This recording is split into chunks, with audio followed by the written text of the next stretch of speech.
See, geopolitics is a very cruel business, and people who are naive and simplistic in their analysis of geopolitics always suffer. And yet, at the same time, some of the rules of geopolitics are also very clear. All great powers, including the United States, will always put its own interests first. It will never sacrifice its interests for even the best of friends, including its European friends. And it was very naive for the Europeans to believe that the United States would always put European interests first in dealing with Russia. This is Kishore Mahbubani. He is one of the most accomplished geopolitical experts in the world, the former president of the United Nations Security Council, and a distinguished fellow at the Asia Research Institute.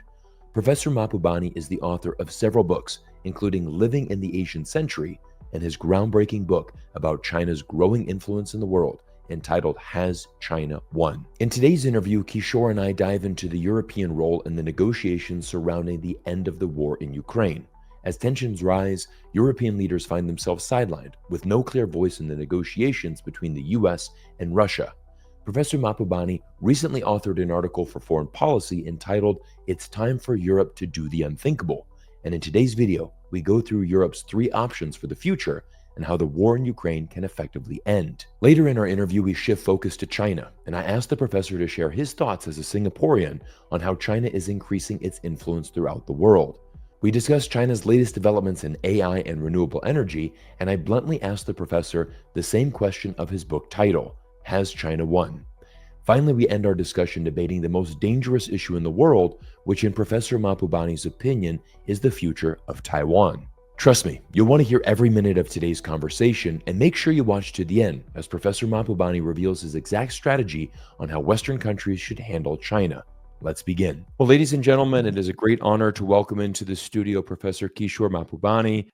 Kishore, thank you so much for joining us today, and we're looking so forward to this discussion. My pleasure. Thanks for having me. Absolutely. Professor Mahbubani, I want to start off discussing the biggest geopolitical conflict that's in the world right now, of course, the Russia-Ukraine war. And I'm sure that we could have a very long discussion on what triggered this war. A lot of people saying it's NATO expansion, it's Putin. But you recently had a very interesting comment that said that the absence of pragmatism in European culture is a big factor. I'd like you to explain a little bit more about that. Yes, I mean, the tragedy about the Ukraine war is that this war was eminently preventable. It was an accident that need not have happened. And the reason why it happened is because the Europeans have become geopolitically incompetent. And I say this with some confidence because the person who gave me this insight was Henry Kissinger. I had a one-on-one conversation with him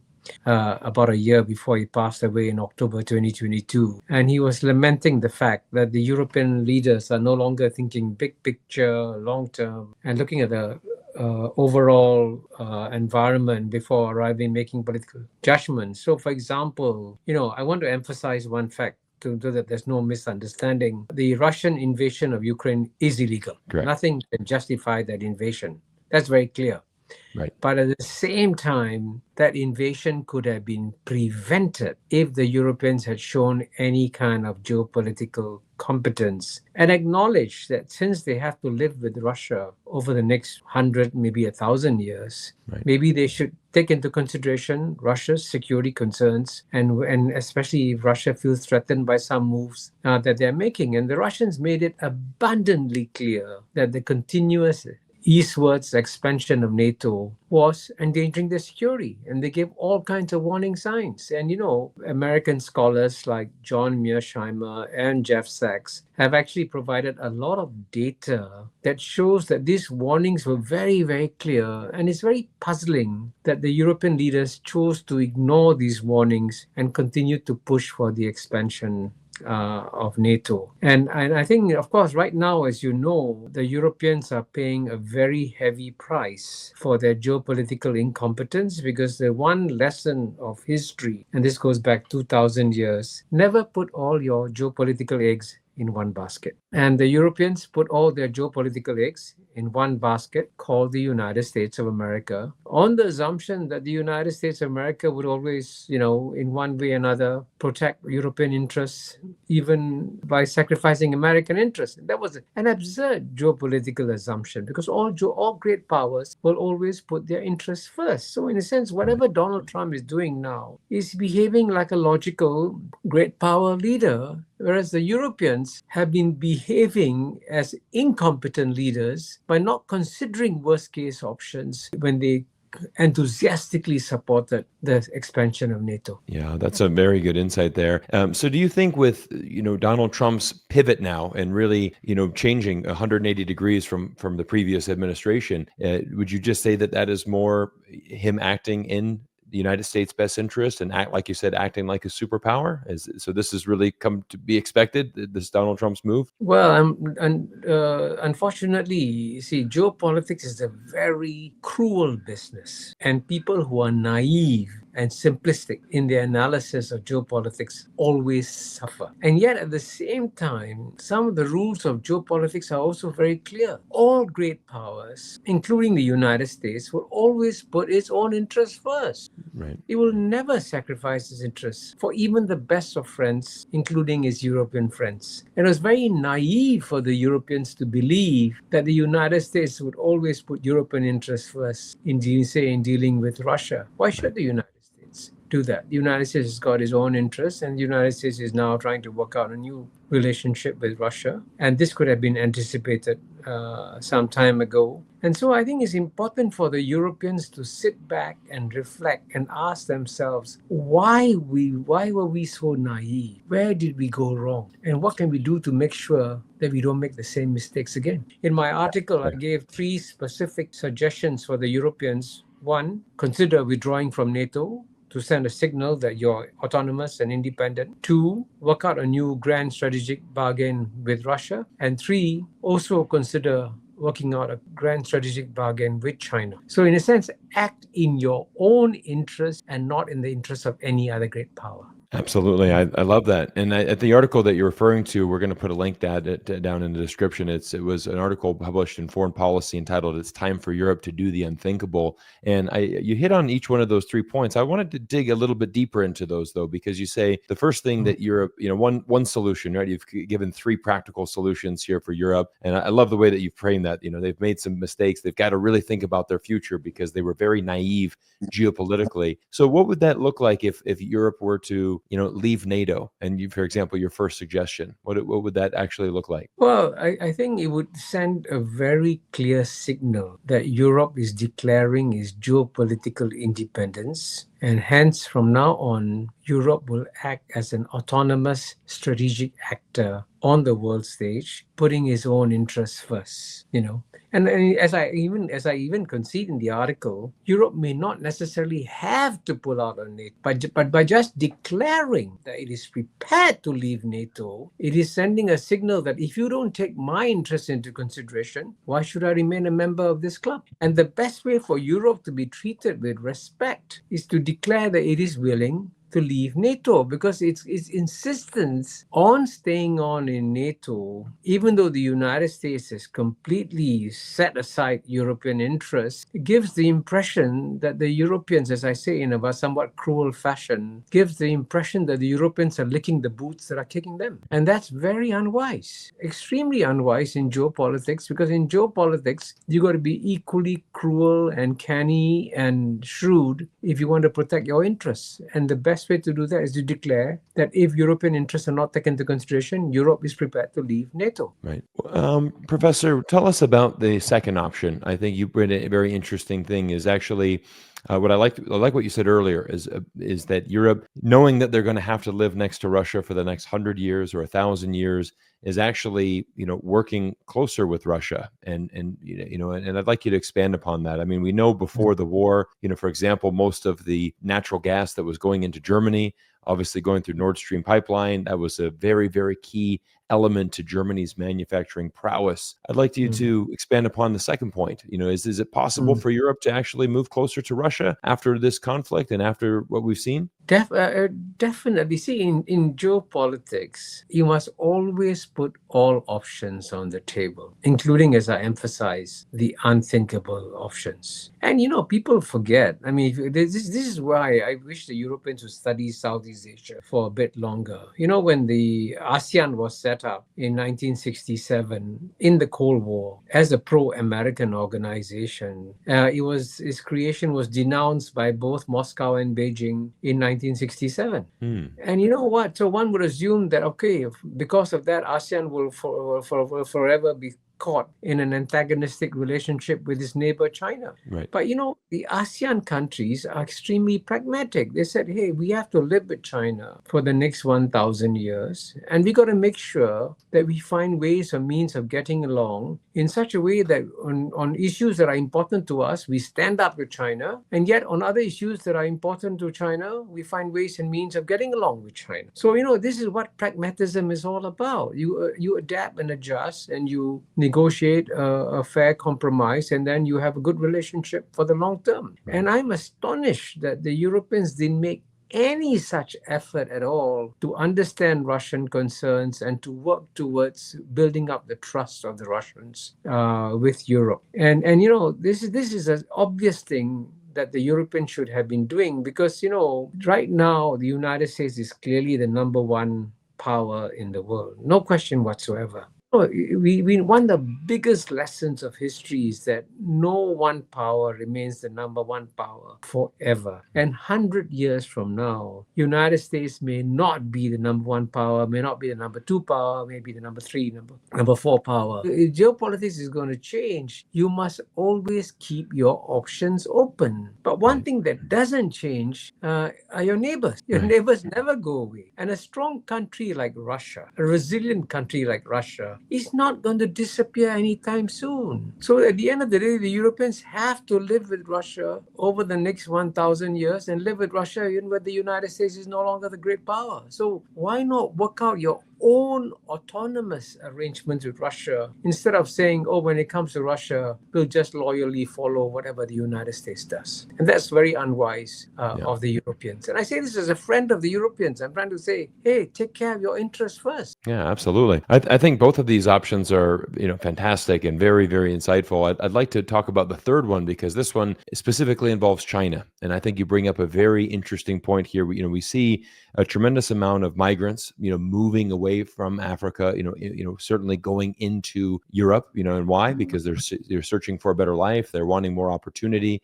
As we know, Africa has a tremendous amount of potential, but has not been as developed as it probably should have been. But there's an opportunity now, potentially to move closer to China. And I think we saw very interesting, the German trade minister had said that, for example, if they get caught in a tariff war with Donald Trump and the United States, you could potentially see Germany combating that by actually shifting closer to China. So I'd like you to talk about option three, in the sense that Europe can actually move closer to China and what that would mean. Well, I think, in one of the key points I emphasized about geopolitics is that you got to be very cold and calculating in trying to assess where your next big threat is going to come from. And in the case of Europe, the next big threat is not going to come from Russian tanks at all. It's going to come from the demographic explosion in Africa. I think here's one statistic that every European should know. In the year 1950, Europe's population was twice the size of Africa. Now, Africa's population is more than 2.5 times more than Europe. By 2100, Africa's population will probably be 10 times the population of the combined population of the European Union, 10 times. Wow. So if you have a lot of Africans, and unless you promote the growth and development of Africa, there'll be more and more Africans trying to cross the Mediterranean into Europe. So how do you prevent a major migration from Africa to Europe? I mean, assuming that you're not going to start killing people at your borders. So the only way to do that is to support the economic development of Africa and support any country which invests in Africa. Because every piece of investment in Africa is a gift to Africa and a gift to Europe at the same time. So if the Europeans were smart, they should welcome Chinese investment in Africa. But what I find quite shocking is that leaders like Elizabeth von der Leyen and Annalena Baerbock are sacrificing European interests by criticizing Chinese investments in Africa. Right. This goes against European interests. Why are you doing that? Actually, China is doing European Union a favor by investing in Africa. And the European Union, in fact, should be working with China to promote more Chinese investment in Africa rather than trying to oppose it, because the United States opposes it. So again, this is another example of geopolitical naivete on the part of the Europeans. So this is something that I hope that the Europeans will consider seriously. And I understand that the Spanish government, in addition to the German trade minister, the Spanish government has also come out to say that it's time for Europe to forge its own independent policy towards China. Yeah, I think that's very big shift that we're seeing from Europe, and I think they're going to have to. I think they're going to have to shift closer towards China. And I want to segue. I think this kind of segues perfectly into our next point, which I want to talk specifically about the Belt and Road Initiative. The Belt and Road BRI is over 10 years old now. We've seen trillions of dollars invested from China. Over 100, and I believe it's 150 countries now around the world have signed up, which is an incredible number if there's 193 nations in the world. I'd like to get your thoughts on the BRI in general. How has it been successful? What does the future of that look like? And your thoughts as a Singaporean as you're looking at China's investment, not just in your region, in your backyard, but really all over the globe. I mean, they have a massive footprint now. Please share your thoughts. Well, I think, you're absolutely right.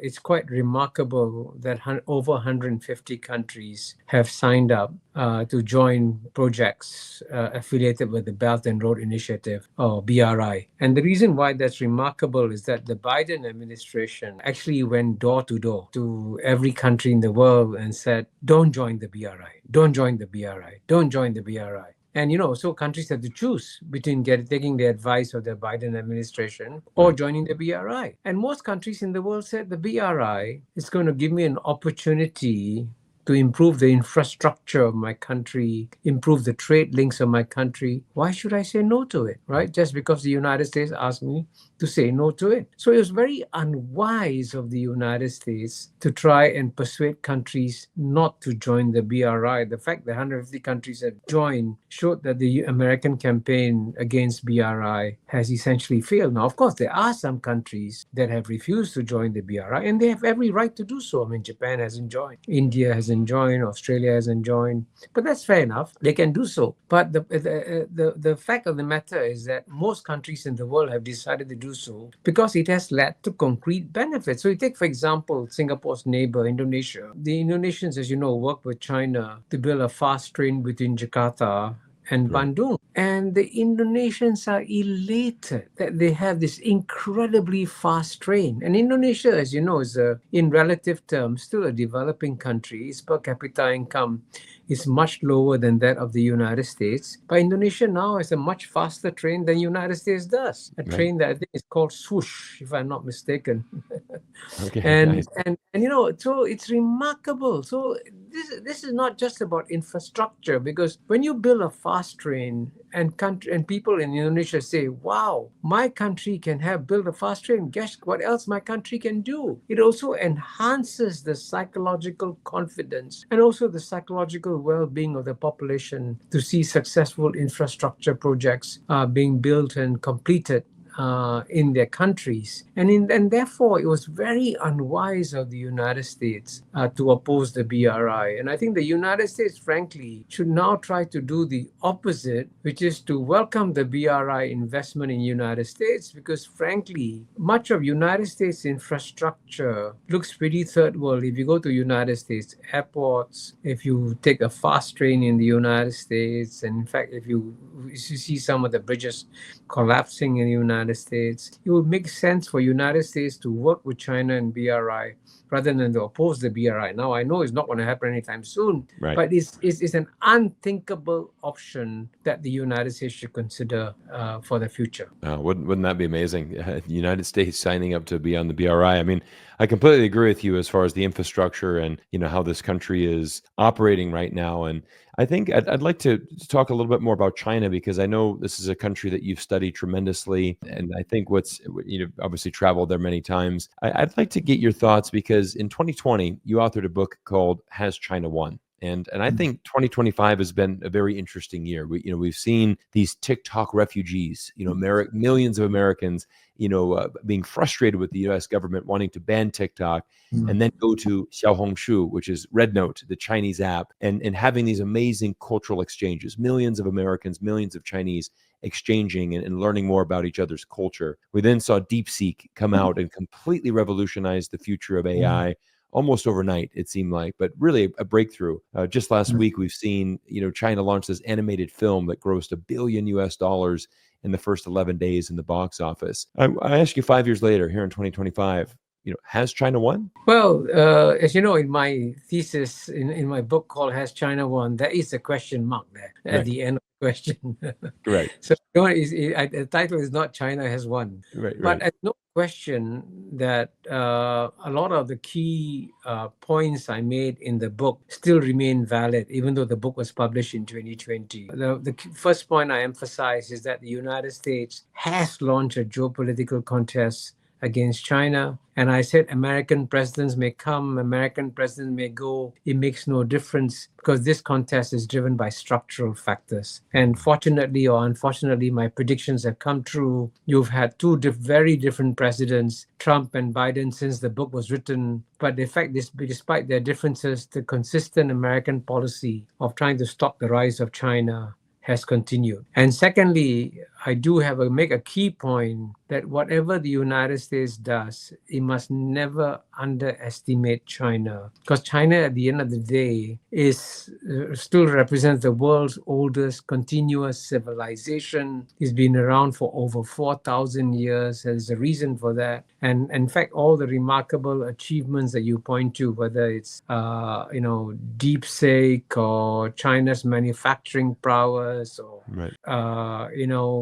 what it does in battery technology, EVs, and so on and so forth. China is a remarkable country, and I think many Americans make a serious mistake of underestimating China. But a third and equally important point I make in the form of a fictional memo to President Xi Jinping in chapter 1 of my book is that now that the geopolitical contest between the US and China has begun, China, of course, must believe that it's going to win. But whatever China does, China must never underestimate the United States of America. Because the United States of America is a remarkably successful society and has achieved wonders. I mean, just to give you one statistic, in the year 2000, the European Union and United States economies were about the same size. Right. Now the European Union is only about 2/3 the size of United States. So, the European Union clearly, as I've indicated in my earlier remarks, has lost its way. Right. But the United States still remains a formidable great power, and it has a culture of innovation and entrepreneurship that keeps its economy very, very, very strong. And that's why I encourage the Chinese to also treat the United States with respect, just as I encourage the Americans to also treat China with respect. That's fantastic. Fantastic advice. I completely agree with that. And I'd like to get your thoughts, being a Singaporean and being, right in the middle of Asia, and we have these two great powers, the US and China. What is really the one, geopolitical conflict or situation that you would fear the most for the future of our world? Is it potentially a US-China conflict happening somewhere in the Taiwan Strait, for example? Is it, the continuing problems that we see in Europe? Is it something else that we're not aware of?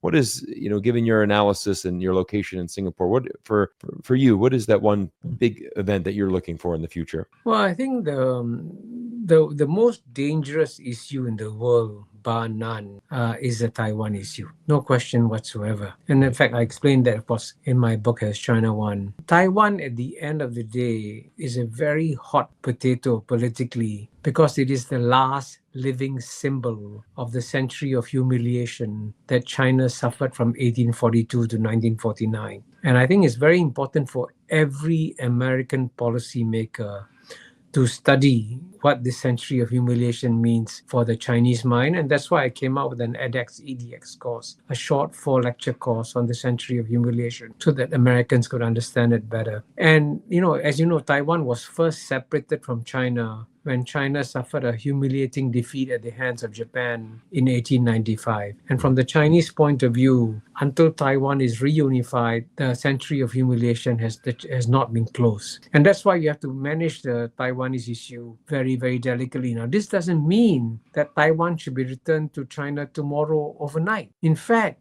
the best way to preserve peace in the Taiwan Straits is to not change the status quo. And as part of the status quo, this is a very important point, you have both countries, both of which claim that they're representing China. Correct. So Taiwan declares itself as a Republic of China. And it'd be wiser for Taiwan to continue to call itself the Republic of China and to continue to claim all of China, because that reaffirms the fact that Taiwan and China are one country. Correct. But if Taiwan declares independence, then it may force China to declare war on Taiwan, which would be very, very dangerous. And at the same time, even if the Taiwanese did that, they would find themselves completely isolated in the world. Because while the passport of the Republic of China is now accepted in over 150 countries in the world, any passport issued by Republic of Taiwan will be recognized by barely a handful of countries in the world. So the Taiwanese will be isolating themselves if they change the status quo. So therefore, the wisest thing to do on the issue of Taiwan is to leave the status quo alone as much as possible and not change it. And this is where I thought from time to time, some of the things the Biden administration did was a bit dangerous. Like, for example, when Joe Biden gave an absolute security guarantee to Taiwan and without any qualifications. And that was dangerous because the strategic ambiguity prevented the Taiwanese from declaring independence. But once you give Taiwan an absolute security guarantee, you're also saying, go ahead and declare independence and you'll have my support. And that's an unwise thing for the Biden administration to have done. Right. Thank you so much for that expert analysis. That's a very good point. I think a lot of people haven't thought about is the fact that the Republic of China, Taiwan right now, they do claim all of China. They do claiming mainland China as well. They're one, and it reaffirms that one China policy. If they were to declare independence, the very few countries would be recognizing that. That's actually a very interesting point that I think a lot of people don't understand. Professor Mahbubani, I have one final question. On our YouTube channel here, we bring in experts to talk about China, and we really try to help a lot more people understand China. I think there's a lot of people in Western culture that haven't been exposed, don't have the knowledge. I know that you've traveled to China extensively. You've studied it for many years. What is one thing that you want the world to know about China that would be useful for them in the future? I think the one thing that everyone in the world, especially every American, should understand is that China represents the world's oldest continuous civilization. And why has China survived for so long? Why has it demonstrated that it is the most resilient civilization? And the reason for that is that there is a lot of wisdom in the Chinese body politic on how to manage their affairs domestically and how to manage their affairs with their neighbors. So clearly, I think it's important for all of us who deal with China to deal with it on the basis of respect. And Americans especially should stop pouring scorn on China, should stop demonizing China, should stop speaking of China in such insulting terms. And I wish the Americans would go around the world and listen to how other countries speak about China, and they'll find that the vast majority of countries in the world treat China with a great deal of respect. And I would say that that's one thing that Americans should learn to do, to treat China with great respect, even when they disagree with it, and to find ways and means of getting along with China. Because at the end of the day, China has been around for 4,000 years. It'll be around for another 4,000 years. And Americans must remind themselves that the United States of America has only been around 250 years. It is still a child on world history, and a child in world history should show respect for their longest continuous civilization of humanity. Those are such powerful words, Professor. And I want to end there because that is just a perfect conclusion to our conversation today. I want to thank you so much for your time. And you want to tell everybody how they can follow your work? We'd love to continue to follow you. I know we can follow you on Twitter, anywhere else, or anything else that we should be aware of? Well, but fortunately, I have active links in Twitter, in Facebook, in LinkedIn, and I also have a website called www.mahbubani.net and also a Substack page. So I guess you can follow me. But what I have found actually, to my absolute astonishment, is that videos of all my interviews seem to be circulating widely without any intervention on my part at all. And I don't understand how they're circulating or who's circulating them. But I'm nonetheless happy that, for example, my Harvard University lecture on what happens when China becomes number one has now been viewed over 4 million times. And my book, The Asian 21st Century, which is a free open access book, has been downloaded over 3.9 million times. Wow. And all this is happening without any effort on my part. And so for all those of you who are circulating my work on your own, I want to say a big thank you to all of you. Oh, fantastic. Well, Professor, you have such amazing insights. We just love to listen to you speak and to hear your insights. So thank you for sharing your message. Thank you for everything you do for our world. And we're going to make sure to put all those links down in the description. And everybody, please make sure that you drop a comment down below. And, like the professor said, let's keep circulating this conversation today to help get that message out. Thank you all for your continued support. We'll see you all in our next interview soon. Everyone, thank you as always for your incredible support. I'm really grateful to invite guests like Professor Mahbubani on the channel to help us all understand the fast-changing world of geopolitics. If you enjoyed today's discussion and made it to this point of the video, please make sure you subscribe to my geopolitics newsletter to stay up to date on the latest developments around the world. I'll drop the link down below. Also, make sure you check out our other interviews by clicking here for our next video. Thank you all for your continued support, and I look forward to seeing you again in a future video soon.